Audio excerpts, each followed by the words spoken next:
እንኳን ለነሐሴ 7 ለእመቤታችን ለቅድስት ድንግል ማርያም ዓመታዊ የጽንሰት በዓል በሰላም አደረሳችሁ። ነሐሴ 7 ቀን በዓለ ጽንሰተ ለማርያምን በቤተ ክርስቲያናችን በታላቅ ድምቀት እናከብራለን። ነሐሴ 7 የአምላክ እናት የተጸነሰችባት እጅግ ድንቅ ዕለት ናት። አንቺ የአቤል የዋህት የኢዮብ ትዕግስት የኤልያስ መና የሙሴ ደመና በጸጳጦስ ዘሲና አንቺ ያዘሰው ምን ይጎልበታል? አይናይምዬ ማረን በገናዊ ዓለም አንቺ ውእቱ መሶበ ተነቆ እንተ ስቴታና በስመ አብ ወወልድ ወመንፈስ ቅዱስ አሐዱ አምላክ አሜን። ጽንሰታ ለማርያም። ይህች ዕለት አበው ሊቃውንት ጥንተ መድኃኒት የድህነት መነሻ ቀን ሲሉ ይጠሯታል። ስለምን ነው ቢሉም ለዓለም ድህነት ምክንያት የሆነች የአምላክ እናቱ የተጸነሰችበት ዕለት በመሆኑ ነው። አንድም ከአዳም ስተት በኋላ ያለ ጥንት አብሶ የተጸነሰች የመጀመሪያ ሰው እርሷ ናትና እንዲህ ይላሉ። ለጽንሰትኪ በከርስ እምበለ አበሳ ወርኩስ ወለልደትኪ እምኀፀነ ቅዱስ። ድንግል ሆይ መጸነስሽ ያለ በደል ወይም ያለ ጥፋት ነው፣ የተወለድሽበት ማዕፀንም ቅዱስ ነው ይላሉ መጽሐፈ ሰዓታት ኢሳይያስ 1:9 መኃልየ 4። ይህች ዕለት ለኢያቄምና ለሐና ብቻ ሳይሆን ለፍጥረት ሁሉ የተስፋ ድህነት ቀን ናትና ሐሴትን ልናደርግም ይገባል። የእመቤታችን መጸነስ እንደምን ነው ቢሉም ከነገደ ይሁዳ የሚወለድ ቅዱስ ኢያቄም የሚባል ደግ ሰው ከነገደ ሌዊ ወይም አሮን የተወለደች ሐና የምትባል ደግ ሴት አግብቶ በሕግ ጸንተው በሥርዓቱም ተጠብቀው ይኖሩ ነበር። ነገር ግን በዘመኑ ሰዎች ልጅ የላቸውም በሚል ይናቁም ነበር። ኦሪታውያን ልጅ የሌለውን ኃጥእ ወይም በረከት ከጸጋ እግዚአብሔር የራቀ ነው ብለውም ያምኑ ነበር። ኢያቄምና ሐናም ልጅ እንዲሰጣቸው ሲያዝኑ ሲጸልዩ ዘመናቸው አልፎ አረጁ። እነሱ ግን የሚያመልኩት የአብርሃምና ሳራን አምላክ ነውና ተስፋም አልቆረጡም ነበር። የለመኑትን የማይረሳ ጌታ በስተርጅናቸው ድንቅ ነገርን አደረገላቸው። አንድ ቀንም ርግቦች ከጫጩቶቻቸው ጋር ሲጫወቱ የተመለከተች ቅድስት ሐና ፈጽማም አለቀሰች። እንስሳትና አራዊትን አጽዋትን በተፈጥሯቸው እንዲያፈሩ የምታደርገው አምላክ ምነው ሐናን ድንጋይ አድርገህ ፈጥራታልን ብላ አዘነች። ይህን የተመለከተ ቅዱስ ኢያቄምም ወደ ተራራ ወጥቶ ሱባኤ ያዘ። ለ40 ቀናትም ሲጸልይና ሲማልድ ቆየ። በ40ኛው ቀን ሁለቱም ሕልምን ያልማሉ። እርሱ ነጭ ርግብ ሰማያትን ሰንጥቃ ወርዳ በሐና ቀኝ ጆሮ ገብታ በማጽኗ ስትደርስ አየ። እርሷ ደግሞ የኢያቄም በትር አብቦ አፍርቶ ጣፋጭ ፍሬውን ሰው ሁሉ ሲመገበውም ታያለች።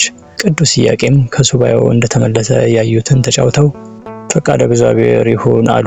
ለ7 ቀናትም በጋራ እግዚአብሔርን ሲለምኑ ሰነበቱ።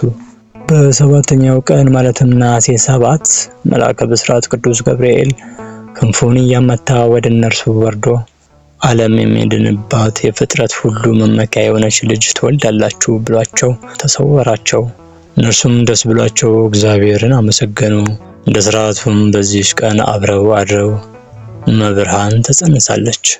ኦ ድንግል አኮ በፍትወተ ደነስ ተጸነሰኪ። ድንግል ሆይ ኃጢአት ባለበት ሥጋዊ ፍትወት የተጸነስሽ አይደለም እንዳለ ሊቁ በቅዳሴ ማርያም። መሰረቶቿ በተቀደሱ ተራሮች ናቸው። ከያዕቆብ ድንኳኖች ይልቅ እግዚአብሔር የጽዮንን ደጆች ይወዳቸዋል። እግዚአብሔር ከተማ ሆይ በአንቺ የተደረገው ድንቅ ነው። ሰው እናታችን ጽዮን ይላል እንዲል መዝሙር 86 ቁጥር 1-6። በስብሐት ለእግዚአብሔር። ስንክሳር ዘወርኀ ነሐሴ። ነሐሴ 7 ጽንሰታ ለማርያም ከእመቤታችን ከ33 በዓላት አንዱና የመጀመሪያው ነው። ይኸውም የተጸነሰችበት ዕለት ነው። ዳግመኛ በነሐሴ 7 በዚህች ቀን እመቤታችን ቅድስት ድንግል ማርያም ተጸነሰች። የእመቤታችን ወላጆቿ ኢያቄምና ሐናም ይባላሉ። እነዚህ ቅዱሳን ኢያቄምና ሐና በአንድነት ተጋብተው ሲኖሩ ልጅ አጡ። ከዕለታት አንድ ቀን ወደ ቤተ እግዚአብሔር ሄደው ሲጸልዩ ሲያዝኑ ዋሉ። ሐዘናቸው እንዴትስ ነው ቢሉ ኢያቄም አቤቱ ጌታዬ አባቶቼ የእስራኤል አምላክ እኔ ባሪያህ እለምንሃለሁ አትጣለኝ፣ አትናቀኝ፣ ጸሎቴን ስማኝ፣ ፈቃዴንም ፈጽምልኝ። ለዓይኔ ማረፊያ ለልቤም ተስፋ የሚሆን የተባረከ ወንድ ልጅ ስጠኝ ብሎ ሲለምን ዋለ። ሐናም በበኩሏ አቤቱ እግዚአብሔር ሆይ እስራኤል አምላክ እኔ ባሪያህ እለምንሃለሁ ስማኝ፣ ለዓይኔ ማረፊያ ለልቤም ተስፋ የምትሆነኝ የተባረከች ሴት ልጅም ለማኅፀኔ ፍሬም ስጠኝ ብላ ስትለምን ዋለች። እንዲህ ብለውም ሲያዝኑ ሲጸልዩ ውለው ርግብ ከልጆቿ ጋር ስትጫወት አይታ አቤቱ ጌታዬ ለዚህች ግዛን ለሌላት እንስሳ ልጅ የሰጠ አምላክ ምን ነው ለኔ ልጅ ነሳኝ ብላ ምርር ብላም አለቀሰች። እንዲህ ብለው ሲያዝኑ ሲጸልዩ ውለው ከዘካርያስ ከሊቀ ካህናቱ ሄደው አቤቱ ጌታችን ሆይ ወንድ ልጅ ብንወልድ ተምሮ ቤተ እግዚአብሔርን አገልግሎ እንዲኖር እንሰጣለን። ሴት ልጅም ብንወልድ ውሃ ቀድታ መሶበ ወርቅ ሰፍታ መጋረጃም ፈትላ ካህናትን አገልግላ እንድትኖር እንሰጣለን ብለው ስዕለት ገቡ። ዘካርያስም እግዚአብሔር ጸሎታቸው ይሰማቸው ዘንድ ስዕለታቸውን ይቀበልላችሁ ብሎም አሳረገላቸው። ከዚህም በኋላ ቅድስት ሐናና ቅዱስ ኢያቄም በዕለቱ ራእይ አይተው አደሩ። ራእዩም እንዴት ነው ቢሉ ኢያቄም ሰባቱ ሰማያት እንደ መጋረጃ ተገልጠው ከላይኛው ሰማይ ነጭ ወፍ ወርዳ በራሴ ላይ ሲቀመጥ አየው አላት። ሐናም እኔም አይቻለው አለችው። ምን አየሽ ቢላትም ነጭ ርግብ መታ በራሴ ላይ ወርዳ በጆሮዬ ገብታ በማጸኔም ሰተት ብላ ስገባ አየው። ይህንን ራእይ ያዩት ሐምሌ 30 ዕለት ነው። እነሱም እንዲህ ያለ ራእይ ካየን ነገር ካገኘን ብለውም ዕለቱን በሩካቤ ሥጋ አልተገናኙም። ፈቃደ እግዚአብሔር ቢሆን ብለው አዳምና ሔዋን ብዙ ተባዙ ምድርንም ሙሏት ብሎ ያበሰረ አምላክ ለእኛስ ይልክልን የለምን ብለው ዕለቱን አልጋ ምንጣፍ ለይተው እስከ 7 ቀን ድረስ ለየብቻቸው ሰነበቱ። ነሐሴ 7 ቀን በሰባተኛው ቀን ከሰው የበለጠች ከመላእክትም የከበረች ደግ ፍጥረት ትወልዳላችሁና ዛሬ በምንጣፍ አንድ ሁኑ ብሎ መልአኩ ለሐና ነገራት። በፈቃደ እግዚአብሔር በብስራተ መልአክ እመቤታችን እግዝእትነ ማርያም እሁድ ዕለት ነሐሴ 7 ቀን ተጸነሰች። ምልጃዋ በረከቷ በሁላችን ላይ ይደር አሜን። ከበዓሉ በረከትም ያሳትፈን። ወስብሐት ለእግዚአብሔር ወለወላዲቱ ድንግል ወለመስቀሉ ክቡር። ይቆየን አሜን።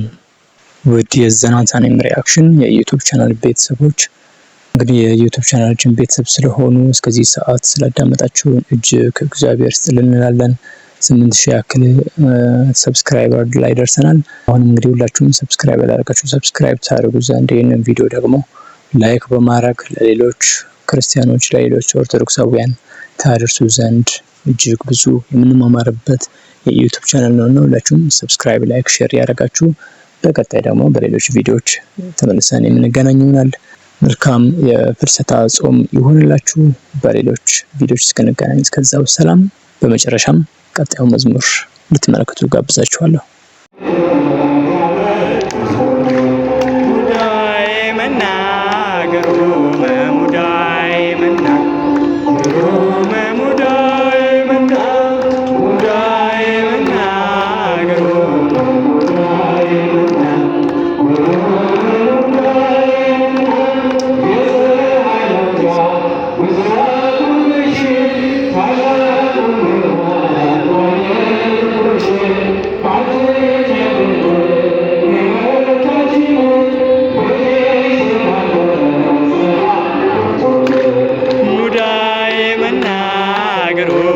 ሙዳይ መና